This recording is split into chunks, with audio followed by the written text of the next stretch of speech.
да тэрий. Ингээд далаа багштайгаа одоо аль дээрхэн зарлиг сургаалыг сонсгож байна.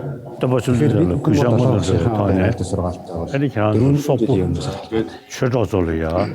Com meu grande respeito ao Buda Shakyamuni, nosso professor, eu vou ministrar pequenos ensinamentos para os meus seguidores da Mongólia. Como todos nós sabemos, entre o Tibete e a Mongólia tem uma conexão muito particular, muito especial. E para vocês, mongóis, meus amigos, muitos de vocês são seguidores do mestre Lama Tsongkhapa. E eu gostaria de dizer a vocês isto. E assim como o Buda mesmo disse, você é o seu próprio mestre. Buda disse também que o seu futuro é nas suas próprias mãos, enquanto outras religiões eles falam que todos os futuros de cada pessoa está na mão de Deus, mas Buda disse, se você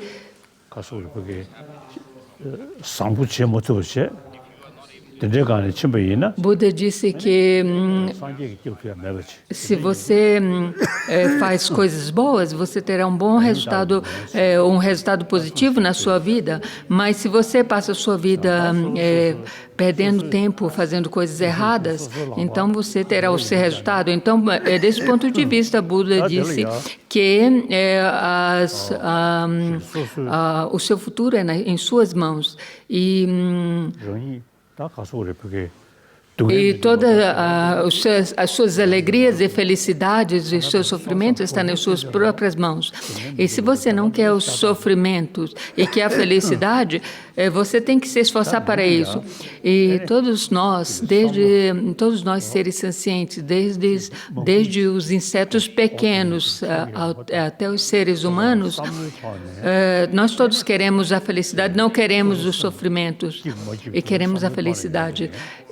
Mas os seres humanos, a diferença entre os seres humanos e entre os seres é que os seres humanos têm esse cérebro maravilhoso.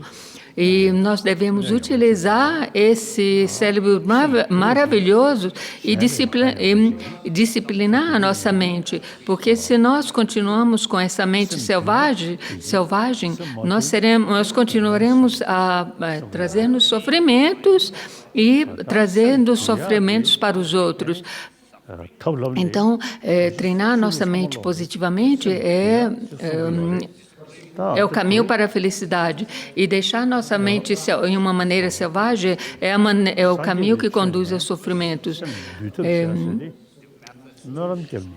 Aqui no budismo, o método para disciplinar a nossa mente não é somente por meio da fé, mas é usar esse cérebro maravilhoso e pensar logicamente e para construir coisas positivas.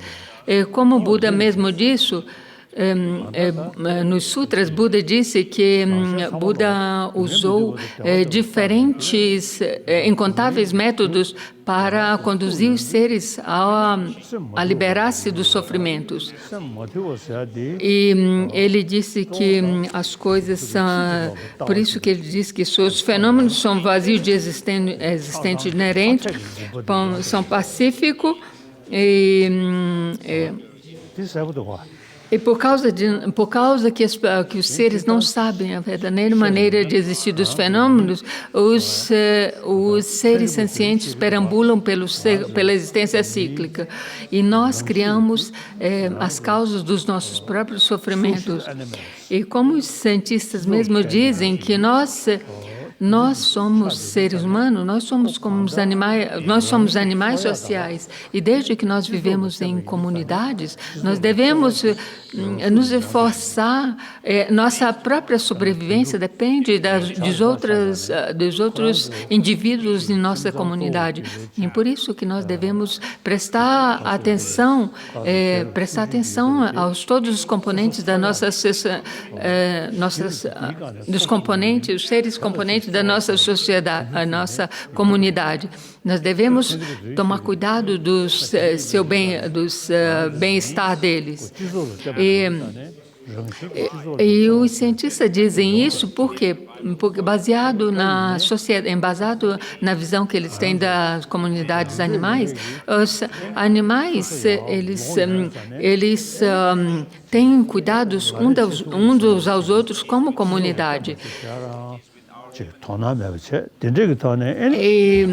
E mesmo que seja esse o caso que nós somos dependentes da nossa comunidade, dependendo dos outros, mas à medida que nós crescemos, nós esquecemos essa união comunitária e nós enveredamos em competição e assim por diante. Desde que nós dependemos, desde que nós nascemos, nós dependemos de nossa comunidade. Por exemplo, nós nascemos de uma mãe e, em geral, nós somos nutridos pela nossa mãe com muito amor, amor afável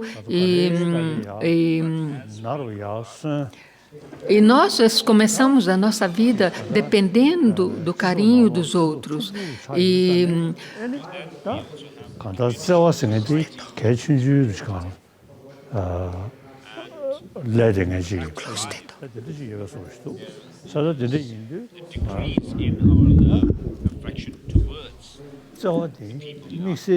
Mas à medida que nós crescemos, nós esquecemos esse amor afável que nós temos desde quando nascemos. E isso é muito importante que nós prestemos atenção e compartilhamos continuamos. À medida que nós crescemos, nós devemos cultivar, nós devemos nutrir esse amor afável que nós recebemos desde que nascemos. E devemos compartilhar isso com a nossa comunidade. E devemos compartilhar isso e ensinar isso para os outros que estão perto a nós. Isso é muito importante para que nós criamos uma comunidade e uma sociedade unida. Nós dizemos, como budismo, nós budistas dizemos que essa visão egoísta, autocentrista, nos traz muitos sofrimentos.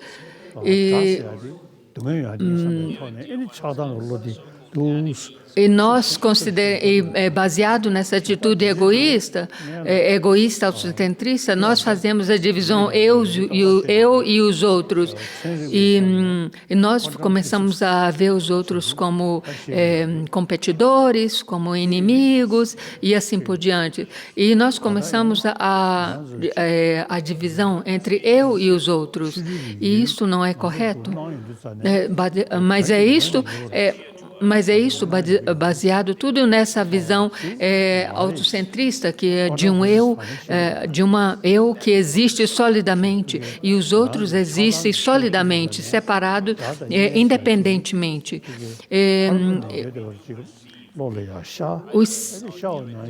Mesmo que nós percebemos os nossos amigos, nossos entes queridos, e nós e percebemos outros como os inimigos como os outros, e baseado nisso nós criamos o apego, nosso desejo e o apego, e nós nos apegamos de uma maneira fixa nessa divisão, eu e os outros, e nós criamos ódio, e nós criamos amor, e nós criamos ódio. Mas essa visão é uma visão errônea, porque essa visão errônea, essa é uma visão errônea, porque nem eu e nem os outros existimos solidamente. E isso também é uma maneira, é uma visão científica, principalmente na física quântica, que os objetos não existem como eles nos aparecem. Então, da mesma forma, os outros não existem como eles nos aparecem, e eu não existo como eu nos apareço, que eu me apareço. Então, isso é aquilo que nós ensinamos na nossa tradição budista.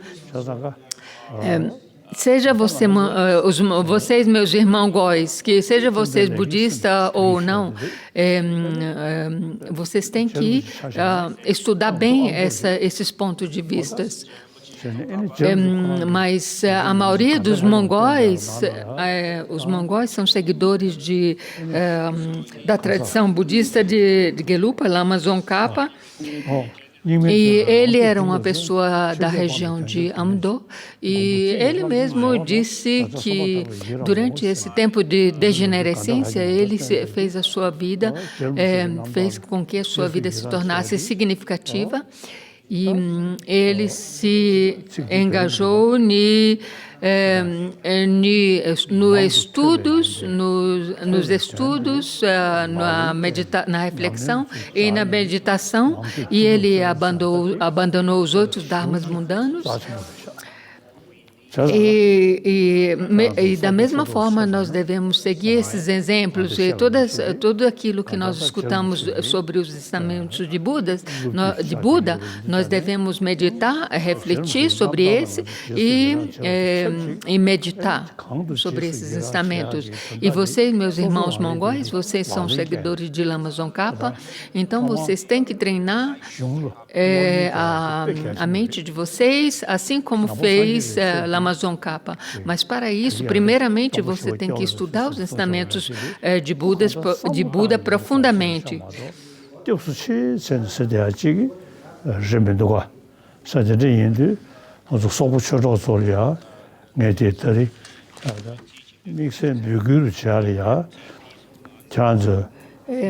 Buda conduziu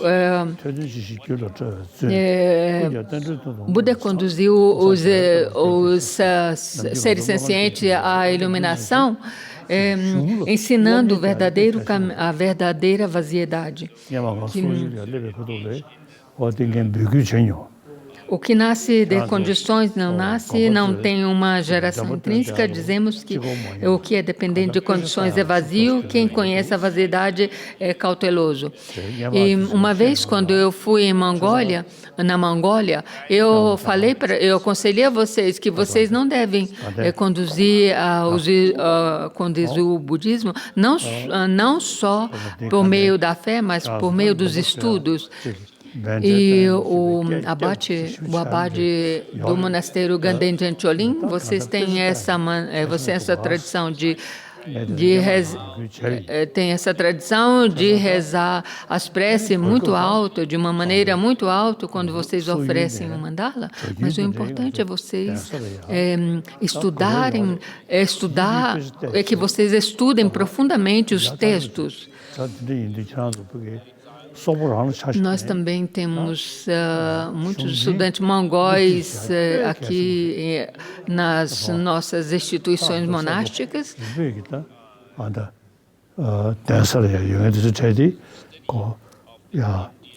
E é muito importante para vocês que vocês mongóis aí na Mongólia, conduzem os estados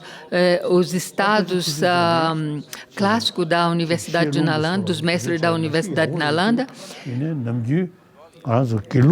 E vocês, monges mongóis que estudaram aqui, nas instituições monásticas aqui na Índia, nas instituições Gelupas, vocês, quando vocês voltarem à Mongólia, vocês têm que conduzir, continuar esses ensinamentos como vocês aprenderam aqui nas instituições monásticas aqui na Índia. Por exemplo, nós temos as tradições desde pequenos de estudar os tópicos coletados e a mente e a inteligência cognitiva. E esses textos e esses textos, todos esses textos são muito benéficos para manter a sua mente alerta e manter uma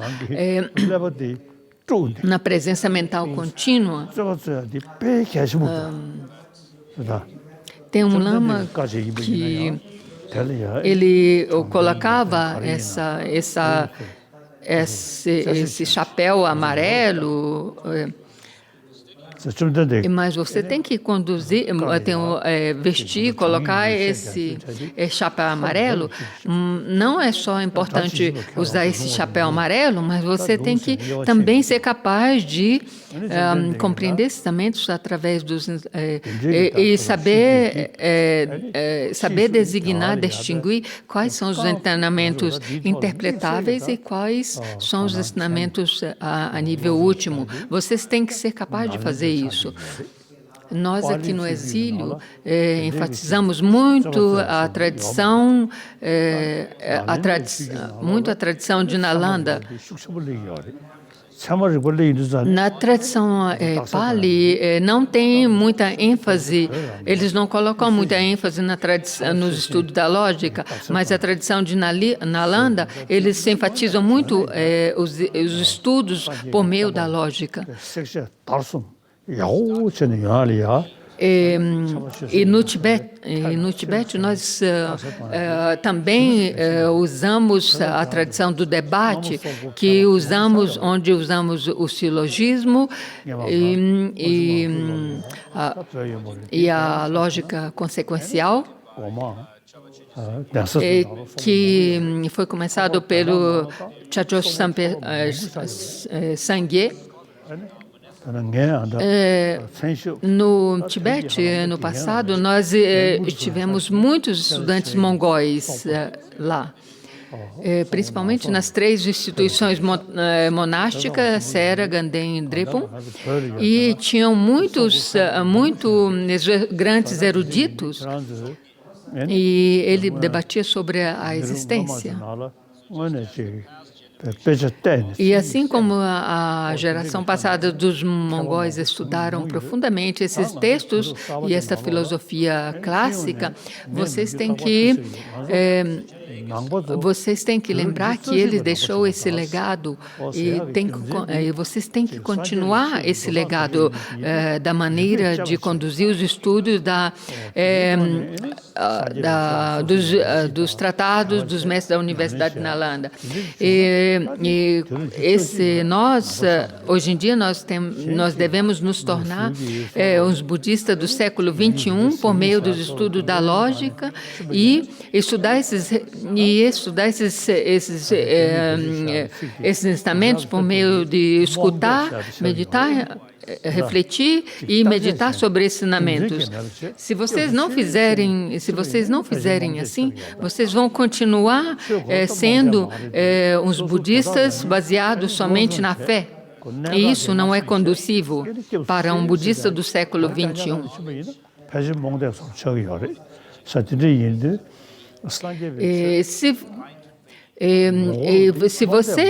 Se vocês continuarem esses ensinamentos, continuarem estudando ensinamentos de Buda somente sem investigar e assim por diante, você será um seguidor dos ensinamentos de Buda com uma fé cega e não um seguidor de Buda através do raciocínio, por meio do raciocínio lógico. E isso por quê? Porque você você estudou, só leu os ensinamentos, escutou os ensinamentos, mas não investigou esses ensinamentos. Por exemplo, as pessoas que seguem o caminho gradual, só porque ele escutou o Lama, ele vai falar assim, tudo aquilo que o Lama disse está correto. E isso não é a maneira correta de estudar os ensinamentos de Buda. Você tem que investigar profundamente, analisar, e investigar profundamente esses ensinamentos.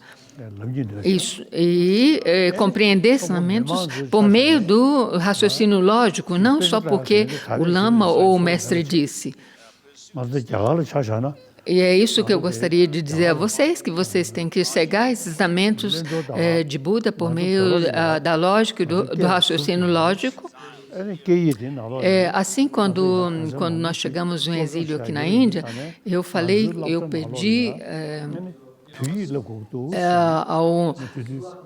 pedi ao ministro da Índia, eu pedi ao Pandita Nehru se era possível fundar umas escolas somente onde nasce o tibetano, porque as nossas crianças tibetanas precisam continuar a manter a tradição tibetana. Então, ele me consentiu. Ele consentiu fazer essas escolas. E isso foi muito propício, muito bom para nós. E depois que foram fundadas essas escolas tibetanas aqui na Índia, eu também pedi para que eles ensinassem o debate nas escolas tibetanas, como parte do currículo.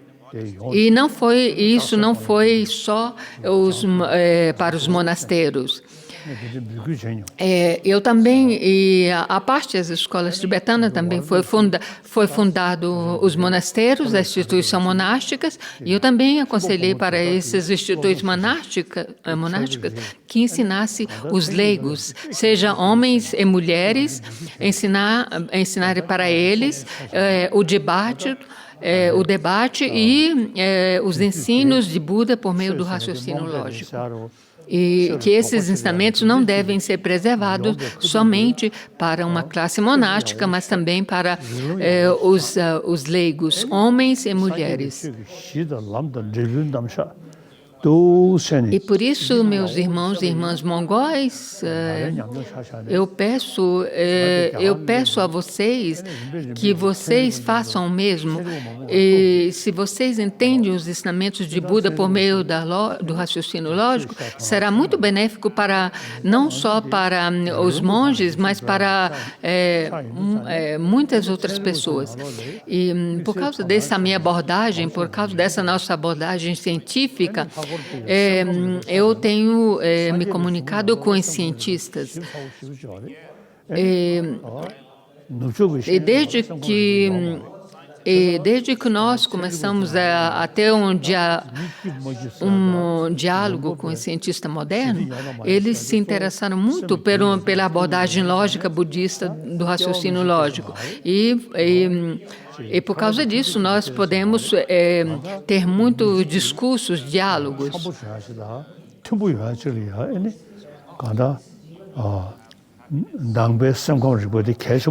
Se você...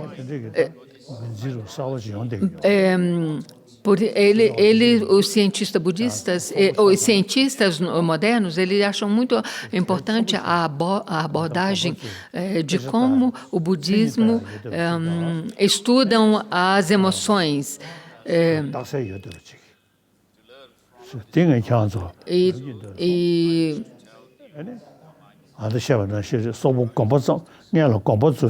E eles são muito interessados nesses estudos budistas por meio da psicologia budista, que estuda profundamente as emoções, que é uma parte que na ciência moderna eles ainda não tinham. E então, por isso, meus irmãos mongóis, era isso que eu gostaria de dizer a vocês. E eu tenho eu coloco as minhas esperanças em vocês e eu rezo para o sucesso, que vocês sejam bem-sucedidos e que vocês possam materializar essas abordagens do raciocínio lógico. E se vocês fizerem isso, vocês se tornarão budistas do século XXI. É claro que o mundo está mudando e a condição climática também está mudando e chegará um momento em que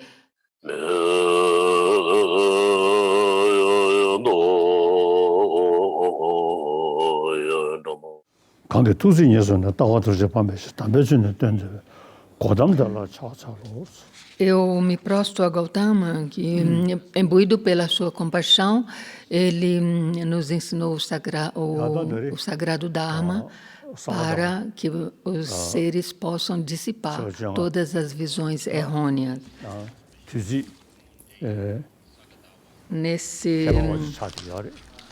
Nesse dia auspicioso de Sakadawa, que é um dia muito especial,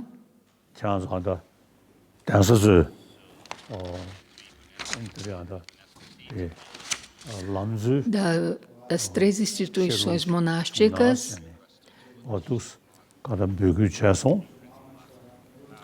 como foi solicitado pelas as 3 instituições monásticas, Ganden,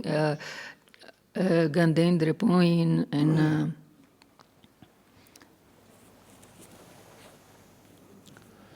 vocês me solicitaram que ministrasse justamente sobre os 3 aspectos principais do caminho de Lama Tsongkhapa.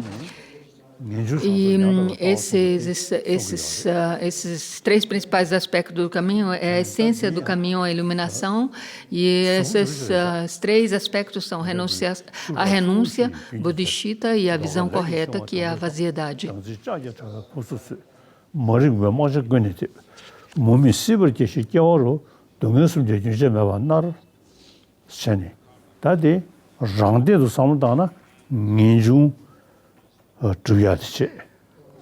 Todos os seres no século VII, todos os seres ordinários sendo carregados pelos 4 rios torrenciais, amarrados pelos laços apertados do karma, difíceis de se desfazer, presos na malha do ferro da concepção da existência de uma entidade intrínseca, são completamente cobertos pela espessa escuridão da ignorância, renascidos incontáveis vezes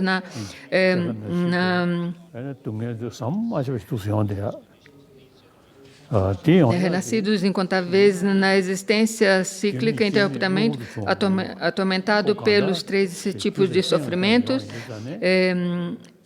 renascimento, velhice e morte. Contemplamos nessas condições de sofrimento dos seres sencientes. Desenvolva a suprema mente da bodhicitta. Os 4 rios potentes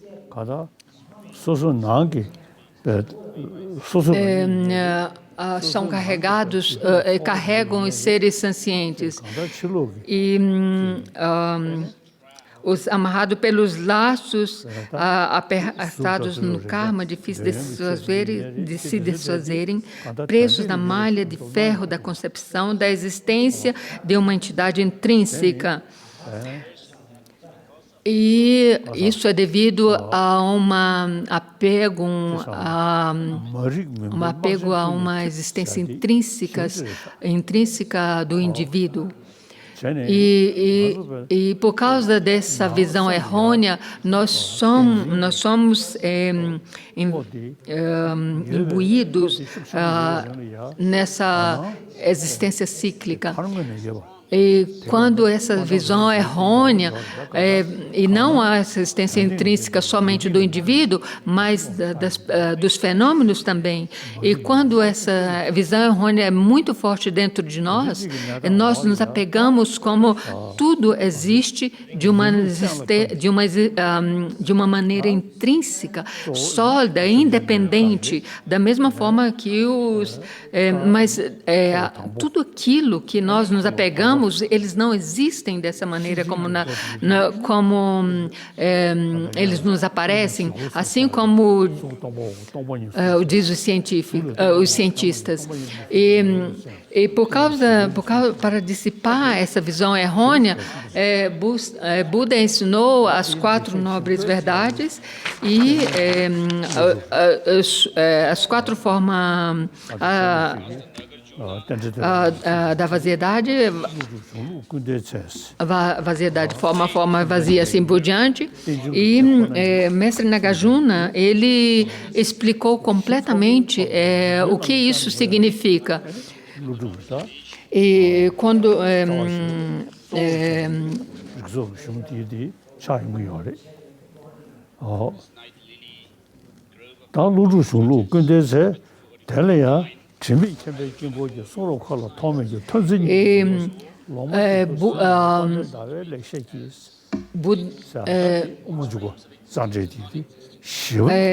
Buda também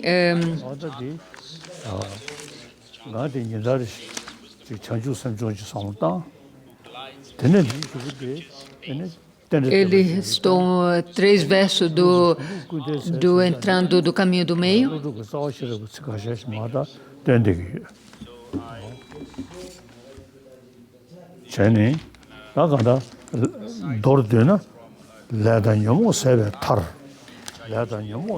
Eu, em geral, digo algumas linhas, uns versos do Madhyamika Karyavatara e recito também os versos 49, 50 e 51 do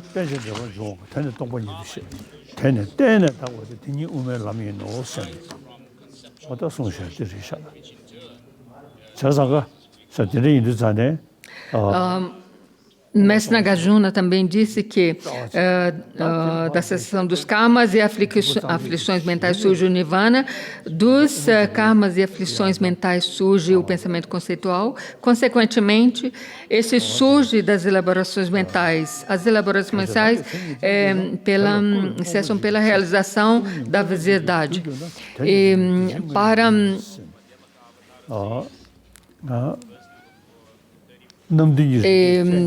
isso também é elucidado pelos 4 versos de Chandrakirti, que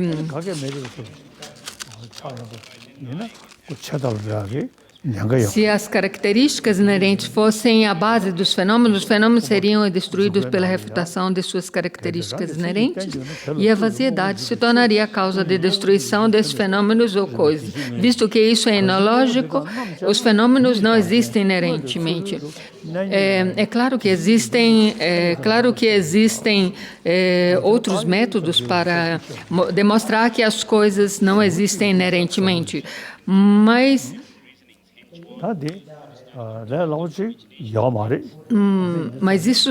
todos esses versos, todos escritos, somente para nos explicar que as coisas não existem, não têm uma existência por eles próprios. E o verso 35 diz: analisando esses fenômenos minuciosamente, a parte da essência e detalhidade dessas entidades, não se encontra nada duradouro. Consequentemente, a verdade convencional ordinária não deve ser analisada. Isso demonstra que as coisas surgem devido a uma originação interdependente.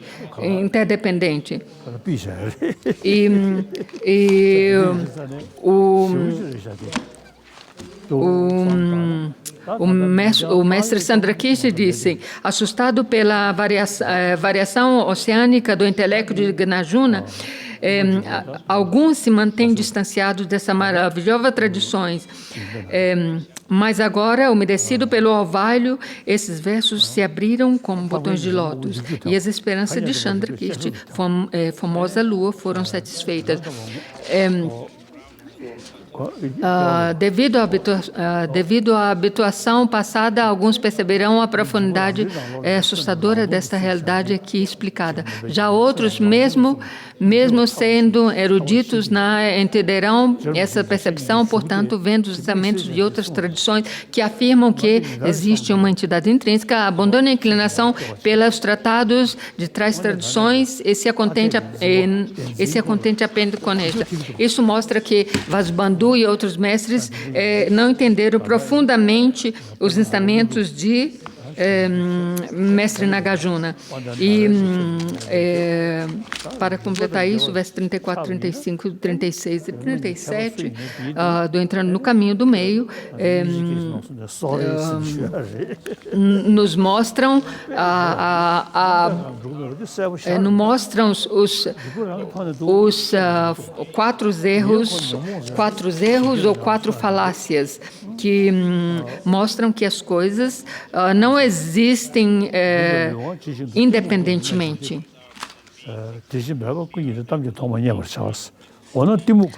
O verso 36 diz, como análise de detalhidade, se vê que não é possível a produção nem a partir de si mesmo, nem a partir do outro, nem convencionalmente isso é viável. Agora, o que acontece com a sua produção? As coisas vazias, tais como os reflexos e assim por diante, nominados como compostos, geralmente são aceitos. Da mesma forma, de algo vazio, como um reflexo, etc., pode-se gerar a consciência de suas características. Então, os quatro erros, essa ignorância básica que se apoiam numa visão errônea que as coisas existem solidamente, deve ser contradita pela análise lógica que as coisas não têm uma existência inerente, não possuem uma existência inerente. Eu, a respeito de mim mesmo, eu me interessei nos estudos do Madhyamika, do Caminho do Meio, desde quando eu era pequena, desde quando eu era pequeno, e desde quando eu cheguei no exílio, eu me interessei ainda mais em saber como as coisas, a maneira de como as coisas existem.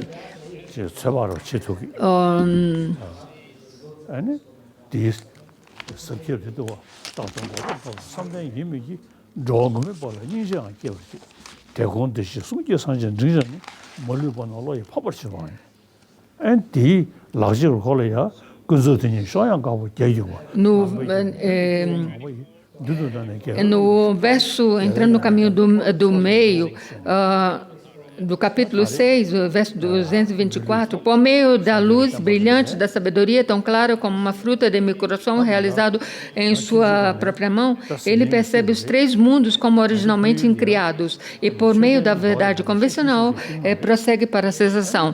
Mesmo que sua mente sempre esteja permanecendo na cessação, ele gera compaixão pelos desprovidos pelos seres sencientes.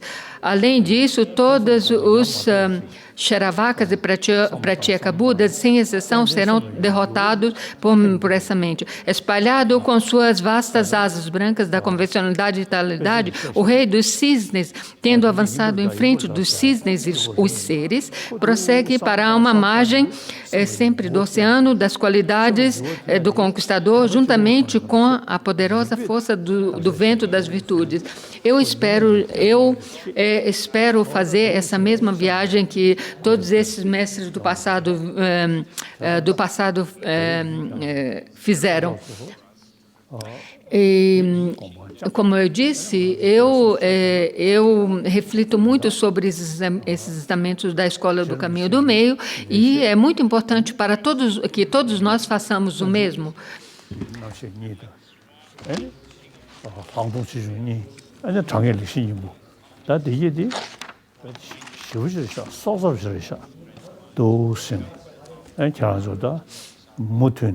롬니 야고시게 아니 터든 줄으시니 저름지가 남다를 미비대니 그래서 망도 되고 자식을 E para que nós sejamos capazes de fazer essas práticas, nós devemos nos engajar de estar propriamente os ensinamentos deixados pelo Buda.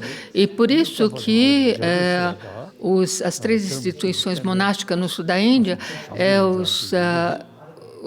são os principais centros para estudar dessa maneira. Se vocês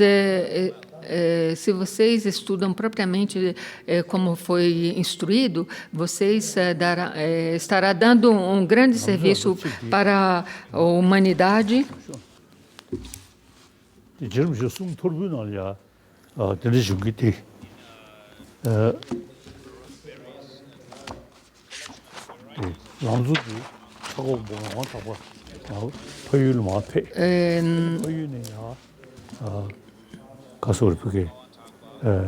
Sobre para esses ensinamentos dos 3 aspectos do caminho, existem várias notas feitas por Lama Tsongkhapa e teve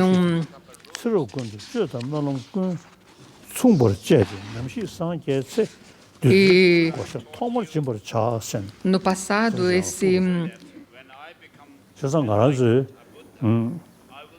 esse Bhikshu, Losang Trapel, ele escreveu para Lama Tsongkhapa pedindo os ensinamentos para ele. E Lama Tsongkhapa escreveu esses ensinamentos dos 3 aspectos principais do caminho para esse Losang Trapel, e ele falou: se você praticar dessa maneira, quando eu me tornarei um Buda, você será um dos meus primeiros discípulos.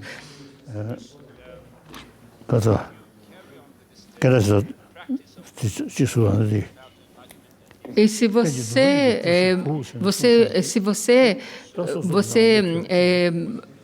consegue estudar o caminho gradual à iluminação e os 3 aspectos principais do caminho, você também se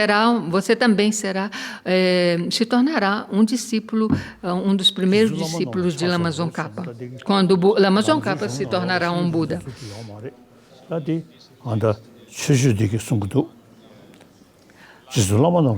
Nesse texto não tem ensinamentos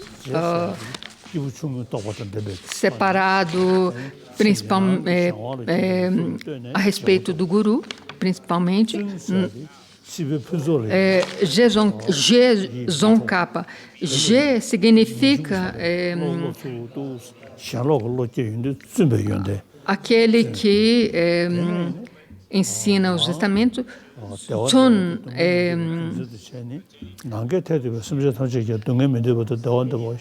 mostra as práticas compartilhadas aos discípulos dos objetivos inferiores. Lama significa os ensinamentos aos seres ministrados aos discípulos superiores, os ensinamentos ministrados aos discípulos de objetivos superiores.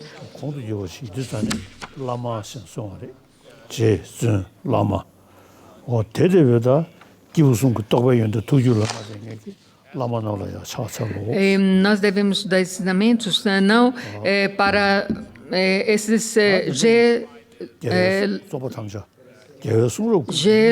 Zon Lama significa os ensinamentos que são ministrados aos três tipos de seres, capacidades menores, medianas e superiores.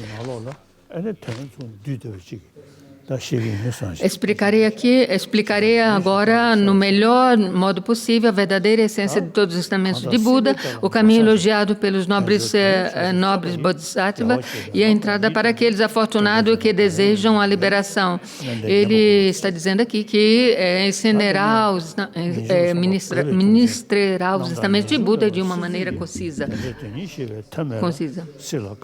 Aqueles que não são apegados aos prazeres da existência transitória história que se esforçam em tornar significativa em vida isolada, vida dotada de liberdade e riqueza. Esses dois versos mostram a determinação para aqueles que querem se liberar da existência cíclica.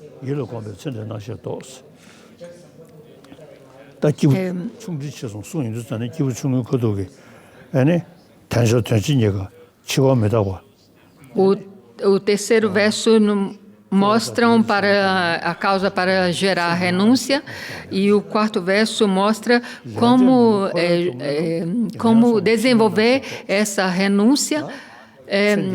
Isso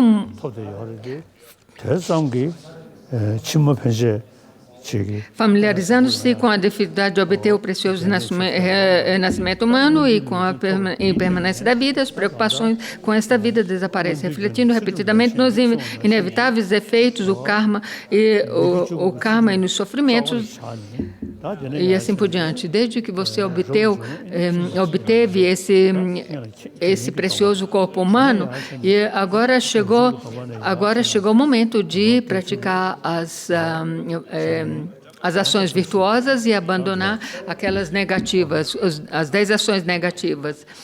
E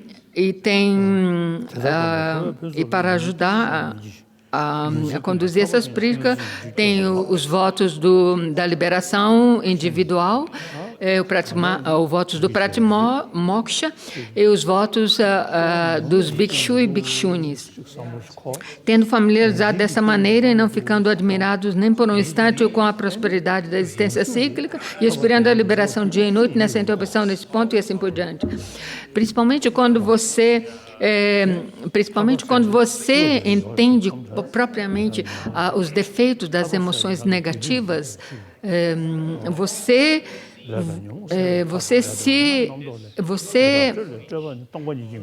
se esforçará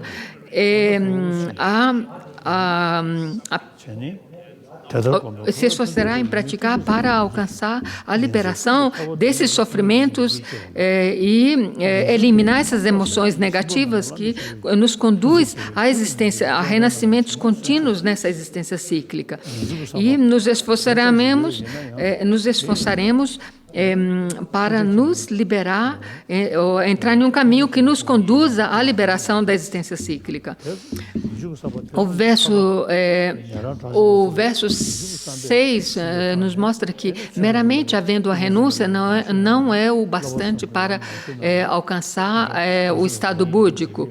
Mas com a ajuda da renúncia, se você pratica a moralidade, concentração e a sabedoria, podemos alcançar o estado do Arahat, que é o estado do Nirvana, mas não o estado búdico. Então, é por isso que diz que não devemos ficar satisfeitos só com o alcance do Nirvana, mas devemos ir mais além e alcançar o estado búdico. Por isso que aí vem por isso que tem o 7 e o 8 nos ajuda nessa reflexão.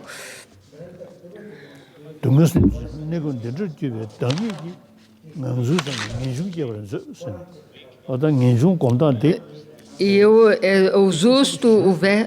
sempre uso o verso 6, o verso 7, o verso 8 para gerar a mente da Bodhisattva.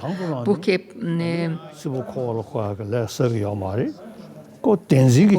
pensando nesse sofrimento e como minhas mães, os seres sencientes, estão sofrendo, possa eu cultivar, gerar a supremamente da Bodhisattva, a mente supremamente da Bodhisattva.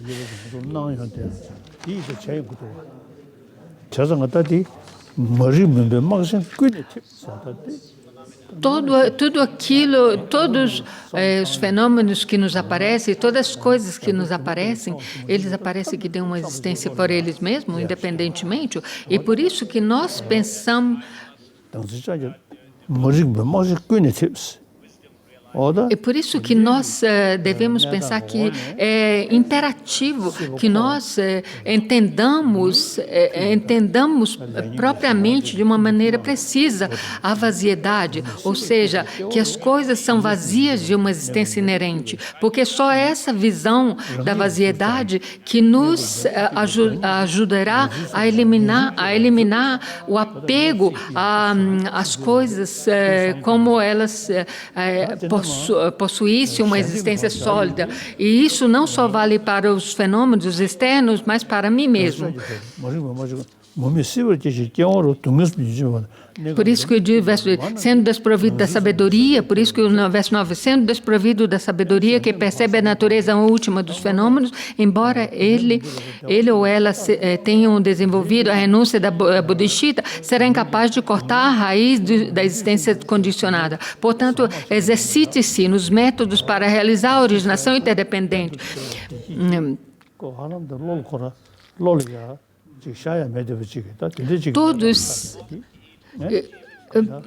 Todos os seres são imbuídos desse grande sofrimento.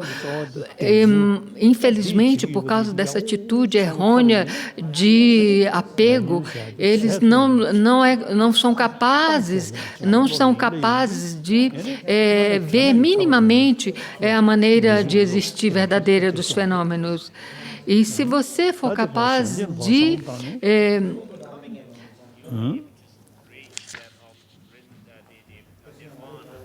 e se você for capaz de gerar essa vaziedade genuína, você será capaz de alcançar a liberação do sofrimento ou nirvana.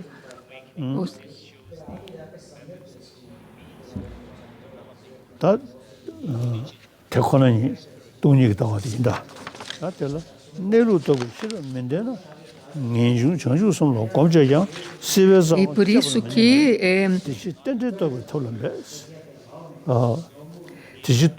e o Dalai Lama repetiu esse renascidos incontáveis vezes na existência cíclica, ininterruptamente atormentado pelos 3 rios de sofrimentos, tipo de sofrimento, contemplando nessa condição de sofrimento dos seres sencientes, nossas mães, desenvolva supremamente da bodhisattva. E depois Lama Tsongkhapa também no verso 9, Lama Tsongkhapa de novo enfatiza essa necessidade de compreender a vaziedade, mas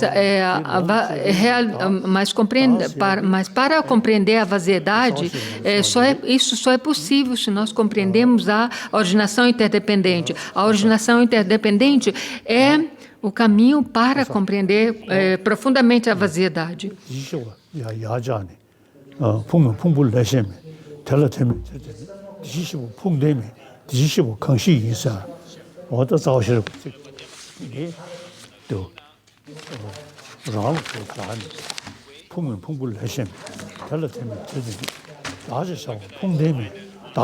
No verso, para nos ajudar isso, a cultivar essa visão, nós devemos refletir sobre o verso de Nagarjuna, da sabedoria fundamental, onde diz que o Tathagata não é os agregados, nem diferente dos agregados. Os agregados não estão nele, nem ele está nos agregados. O Tathagata não possui os agregados. Então, o que é o Tathagata? E esse verso, como eu sempre digo, vocês podem usar. Eu não sou um com os agregados. Em vez de os agregados, você coloca você mesmo. Eu não sou os agregados. Eu não sou os agregados, nem diferente dos agregados. Os agregados não estão em mim, nem eu não estou nos agregados. Os agregados não... eu não sou os agregados. Então, onde está esse eu? Esse é aquilo que eu chamo eu. Eu sempre... na meditação sobre a vaziedade, cotidianamente na minha meditação sobre a vaziedade, eu sempre medito sobre esse verso. E também os outros versos de Nagarjuna. Mesmo que você não encontre você mesmo, quando você faz essa análise, quando você não encontra você dentro dos agregados, nem separado dos agregados e assim por diante, mas você, mesmo assim, você tem uma função. Você fala, você escuta, você interage com os outros. E mesmo que se você disseca o seu próprio corpo dos componentes, dos agregados e assim por diante, você não disseca você da sua mente, você não encontrar aquilo que você rótula como eu. E quando nós fazemos a prática tântrica, quando na dissolução, nós passamos na visão da aparência, na aparência vermelha, na aparência branca, na aparência preta, perto do alcance da iluminação. E quando você chega nesse momento, nem nesse momento você pode encontrar aquilo que você chama eu. Na prática do Dzogchen, você faz essa dissolução do eu e da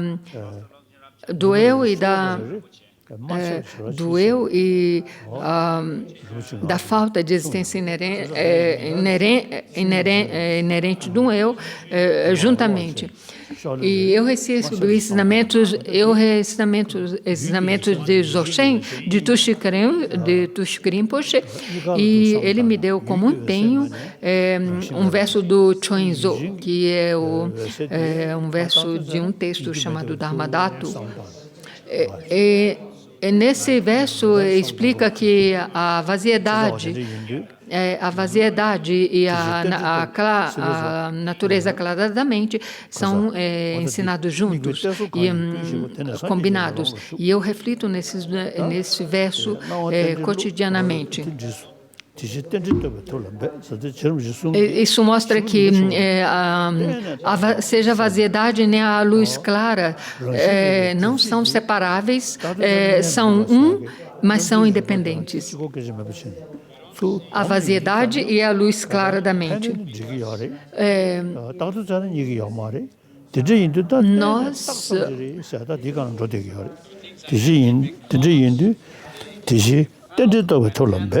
Por isso que quando nós analisamos precisa ter as coisas, um objeto para ser analisado. E quando nós analisamos, nós encontramos a vaziedade desse fenômeno. Um depende do outro e um não existe sem o outro. A vaziedade não existe sem os objetos e os objetos não existem sem a vaziedade.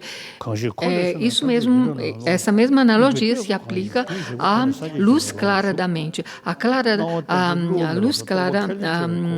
luz clara da mente é vazia, a vaziedade é a luz clara da mente. Uma não existe sem o outro.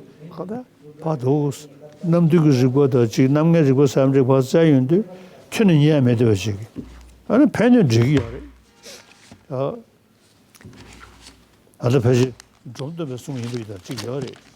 아니 내로다 라바이 모지 메바리 저시지 못 주거지. 매여 저시지 못 주거지. 라바 내는 세벌에 영마를 썼어야지. Bom, o próximo verso. 다 저기 롤 쉐거르데 이네 팬은 제용기 알아. Sobre esse próximo verso, diz respeito à existência da convencionalidade. E Drontompa disse que se você colocar um fogo na sua, mesmo que você analisa que o fogo não exista, mas se você colocar o fogo na sua mão, o fogo vai queimar na sua mão. Então, de uma certa forma, o fogo existe, mas o fogo existe não da maneira maneira como ele nos aparece. Mas convencionalmente o fogo existe. Ele não existe de maneira última. Então, compreender propriamente essa convencionalidade nos ajuda a essa interdependência e nos ajuda a combater a nosso apego a uma existência intrínseca.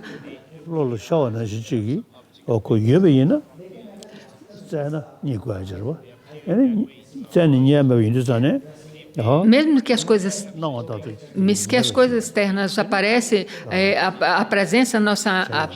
apresenta a nossa mente havendo uma existência por eles mesmos independentemente, mas quando nós analisamos com a nossa mente, nós analisamos essas coisas, esses fenômenos que nos aparecem e nós não encontraremos nada. O que nós encontraremos é que essas coisas externas existem meramente devido a um rótulo, devido a uma condição.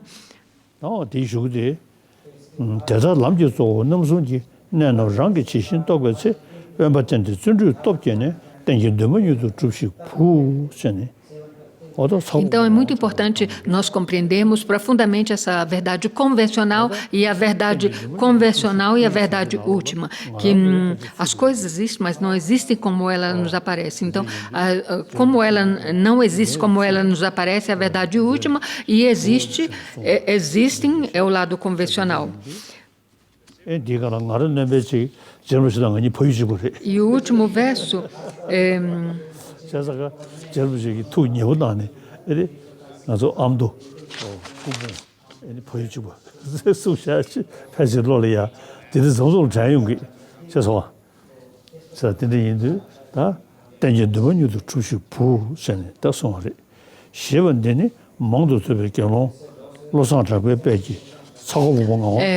no último verso, tem um verso aqui que, quando fala dos agradecimentos, fala para o...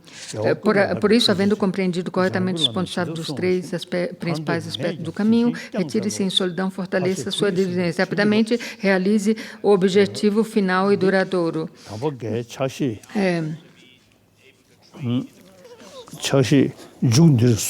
Tem um verso final, que não está no meu texto, que diz: possa eu ser capaz de treinar no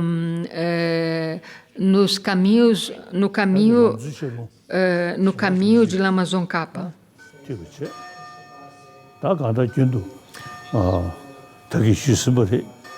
E com isso nós terminamos os três principais aspectos principais do caminho, os três principais aspectos do caminho, e como eu disse anteriormente, é muito importante que nós estudamos de maneira correta os ensinamentos deixados pelo Buda.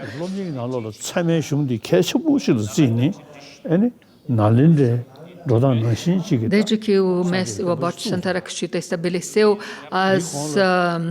os ensinamentos da tradição de Nalanda no Tibete, nós devemos continuar com esses ensinamentos, mas antes que ele estabelecesse esse ensinamento da tradição da Universidade de Nalanda, nós tibetanos já éramos praticantes budistas, e nós havíamos uma conexão com o budismo por meio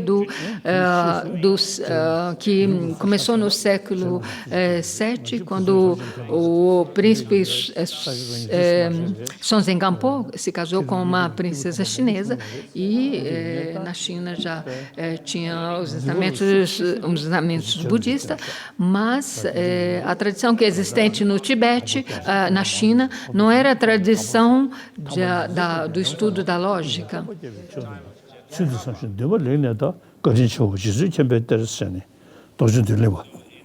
Então, a tradição que nós tínhamos no Tibete antes do Bodhisattva Rakshita era uma tradição chinesa.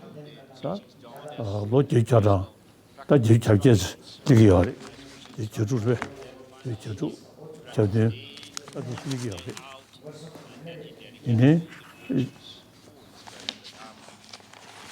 땡주 president다. 땡주 president A respeito de mim mesmo, eu agora tenho 86 anos e todas as vezes que eu tenho tempo, eu leio os textos de Tengyu e Kangyu e tem muitas repetições. O Kangyu, principalmente repetições e o Tengyu os tratados dos mestres indianos. Mesmo que eu tenho 86 anos, eu ainda estudo estudo os ensinamentos de Buda. E o texto do Caminho do Meio é ao meu lado.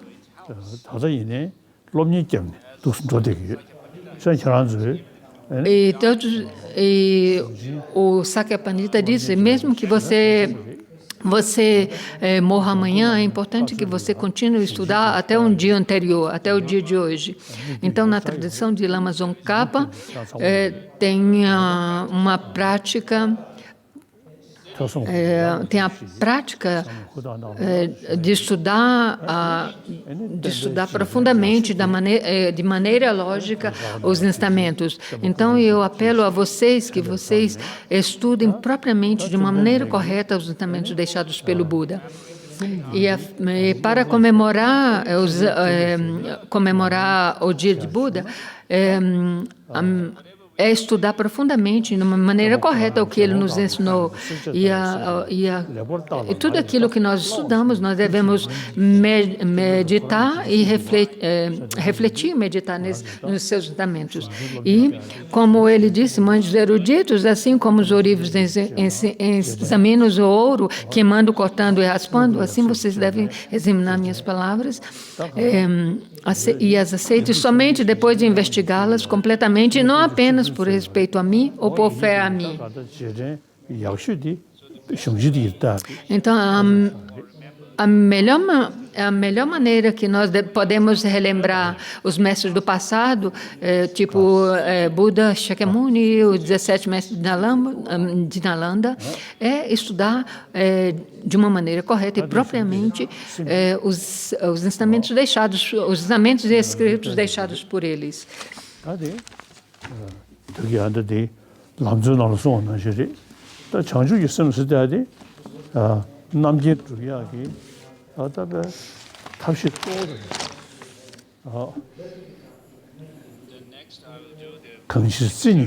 A próxima é a cerimônia da Bodhicitta, porque para podermos alcançarmos o estado búdico, o método melhor é a prática da Bodhicitta. No verso de saudação de entrando no caminho do meio,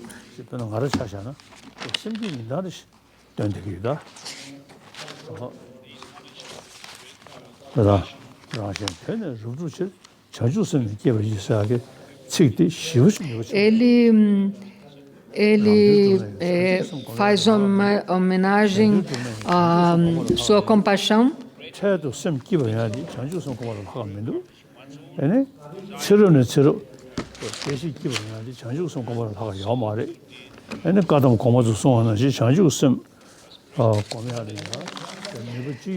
Que não tem coisa, me prostro perante a Gautama, aquele que imbuído pela compaixão nos ensinou a doutrina correta, para que eliminemos todas as visões errôneas. A Bodhicitta, como a Bodhicitta é bom para acumularmos mérito e a sabedoria que compreende a vasidade, eu faço essa prática contínua, cotidiana, combino na minha prática cotidiana, eu combino a prática da Bodhicitta e da sabedoria que compreende a vasidade. usando e eu uso eu uso essas quatro para reforçar, para sustentar as minhas meditações. Essas meditações eu uso o verso 34, 35 e 36, 37 do entrando no caminho do meio e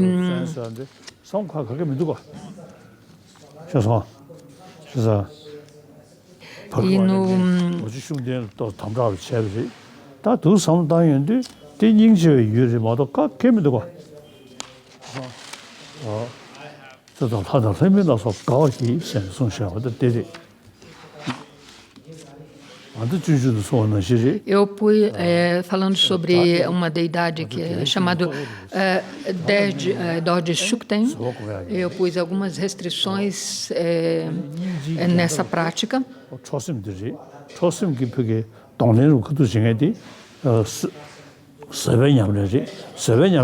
Porque aquilo que nos obstrui de praticar a compaixão, que nos previne a prática da compaixão, é a raiva, o ódio.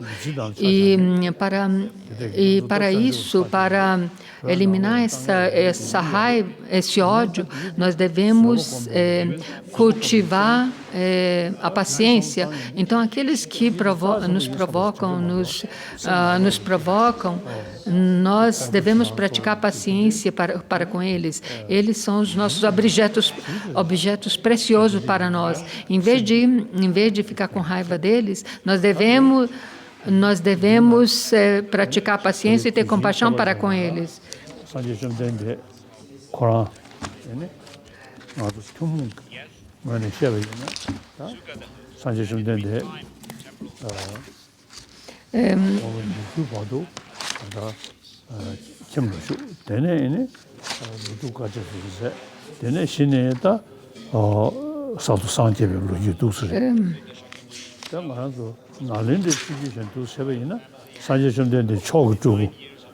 O Buda Shakyamuni, ele mesmo, ele foi um ser humano até os 29 anos, e depois de 29 anos ele se tornou uma asceta e praticou austeridade, e depois de 6 anos ele praticou por 6 anos e tornou iluminado. Isso é uma percepção ordinária para nós, mas ele já era, quando ele nos mostrou isso, ele já era um ser iluminado. Ele já tinha alcançado os 4 corpos iluminados da Dhammakaya, do qual se manifesta o Sambhogakaya, que o Sambhogakaya é qualificado dos 4 atributos, e do corpo de Sambhogakaya, ele se manifestou como o Nirmanakaya, que é o corpo supremo de emanação.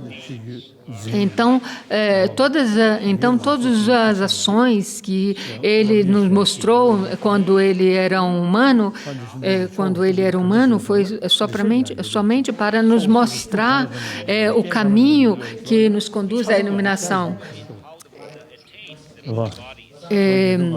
Desde que nós estudamos, visto que nós estudamos os ensinamentos de Buda, nós podemos compreender como o Buda alcançou os 4 corpos búdicos. Não é o bastante só dizer que o Buda apareceu há 3.500 anos atrás como há quase 3.000 anos atrás, como um ser humano normal, ordinário, uma pessoa histórico, e ele se tornou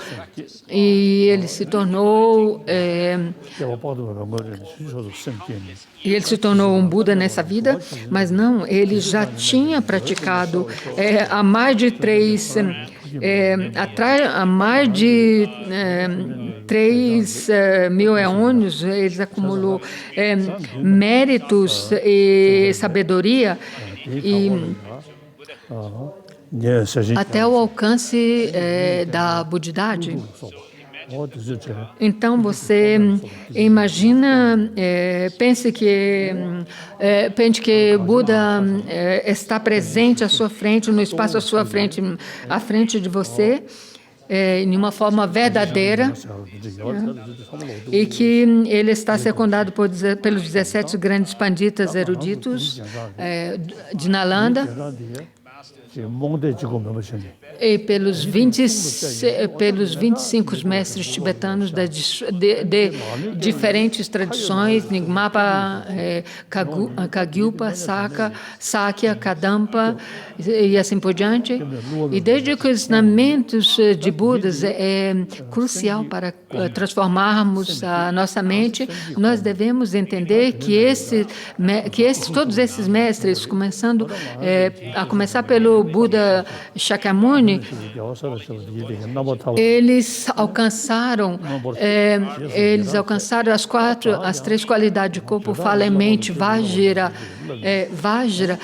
por meio da prática dos ensinamentos, e que nós devemos determinar que nós vamos praticar, seguir o espaço deles, e devemos pensar que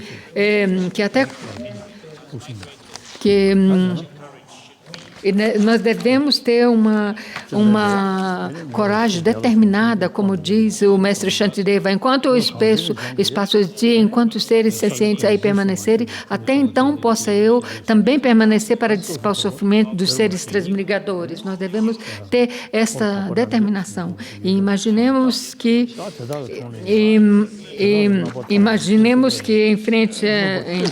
no espaço em frente a nós está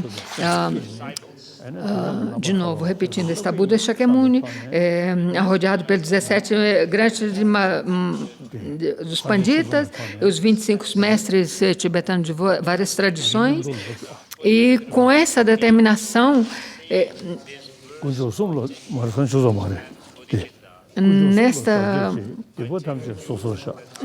vamos repetir, me refúgio nas três joias,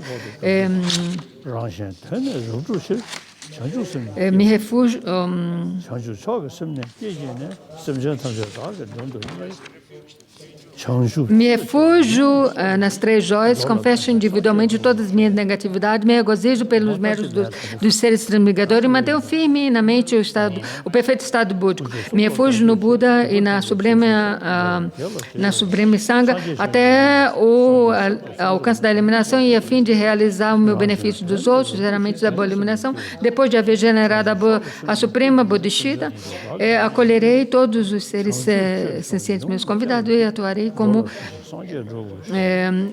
recite 3 vezes. Me refúgio nas 3 joias, confesso devidamente todas as minhas negatividades e me regozijo pelos méritos do ser transmigrador e mantenho firme na mente o perfeito estado búdico. Me refúgio no Buda e na Suprema Sangha para o alcance da iluminação e a fim de realizar o benefício dos outros, e os outros, geralmente da iluminação. Depois de haver gerado a Suprema Bodhisattva, acolherei todos os seres meus convidados, atuarei sempre de acordo com a Suprema Conduta Iluminada, possa me tornar um Buda para beneficiar todos os seres migradores. Me refúgio. Eu devo.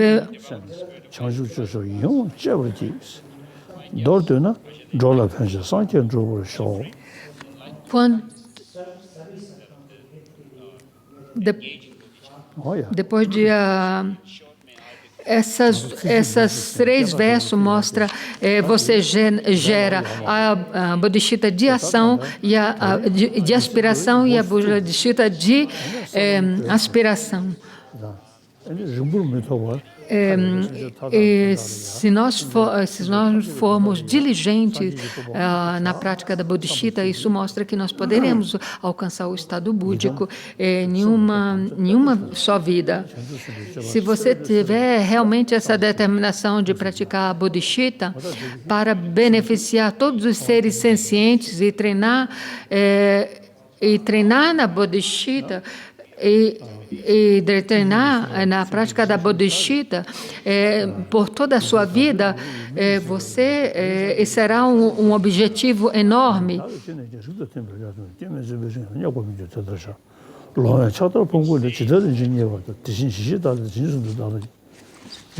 No verso de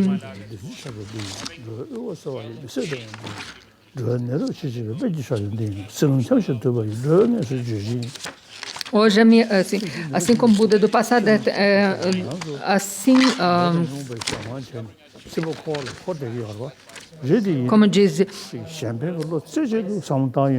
ele recitou todo esse verso. Hoje a minha vida deu fruto, obtive essa excelente existência humana. Hoje eu nasci na estirpe do Buda e agora me tornei uma filha de Buda. Então, de agora em diante, todas as minhas ações devem ser agradáveis de acordo com esses linhagens. Nunca cometerei nada que desonre esta estirpe impecável e nobre. É assim como um homem cego que encontra uma joia em um monte de poeira, exatamente assim, por minha alguma coincidência, eu encontrei a mente da iluminação dentro de mim.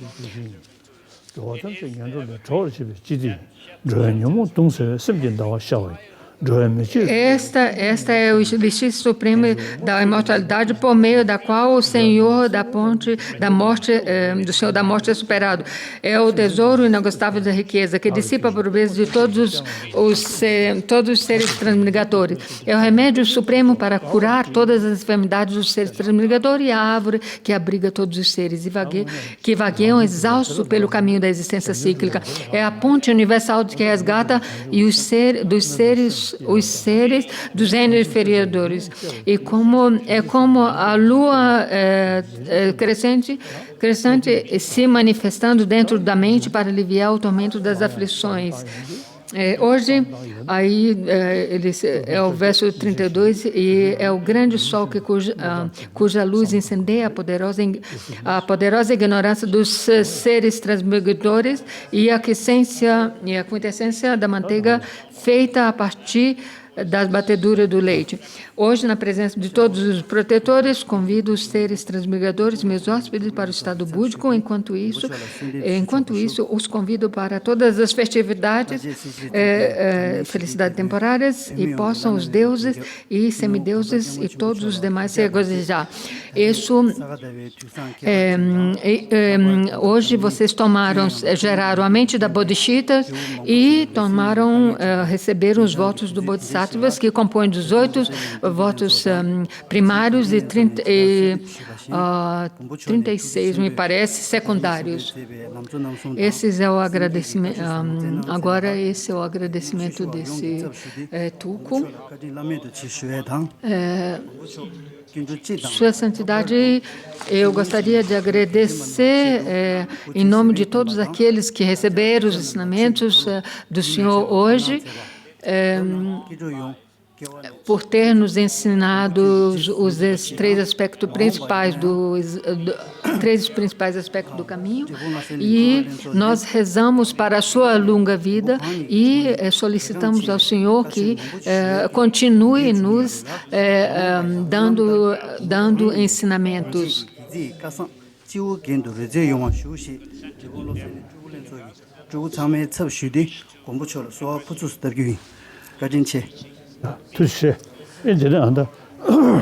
E eu peço solicito ao Senhor que aceite as nossas súplicas. O Dalai Lama disse, eu esqueci uma coisa, por causa que a pandemia espalhou muito, de uma maneira muito negativa aqui na Índia, mas me parece que agora está melhorando.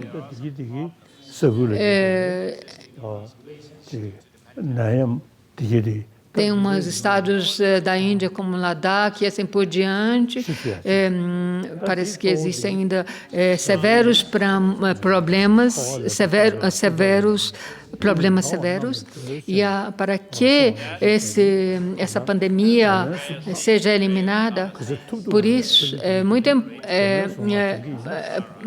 que é muito importante praticarmos Tara, porque Tara diz, na prece de Tara diz, você é a liberadora dos sofrimentos da existência cíclica. Então, seria ótimo que se vocês pudessem recitar o quanto mais possível o mantra de Tara, e eu acho que isso seria muito bom para eliminar esse Covid. Então, é muito importante recitar esse mantra. Om Taretu Taretu Re Soha. E isso também ajudará aquelas nações que estão enfrentando grandes problemas com essa pandemia. Recitar o mantra de Tara não é uma coisa nova.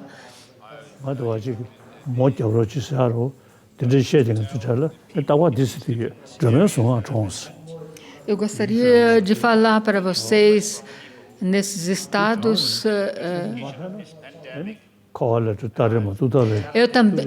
eu também recebi solicitações de várias pessoas,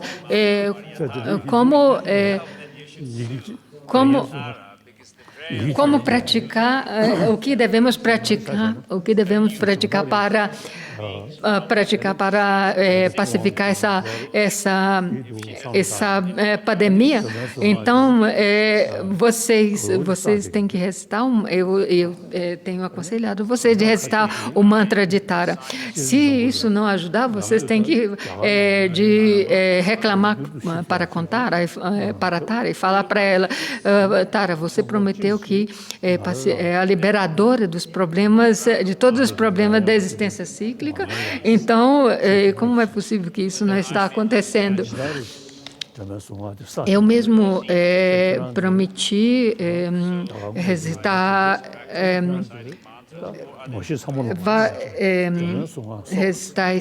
eu me comprometi a recitar esse mantra várias vezes por dia, e eu espero não pegar essa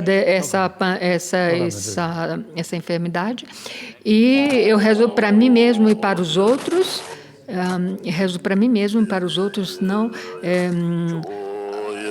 ficarem livres desse vírus. E se vocês puderem também aconselhar aos outros a recitar esse mantra de Tara,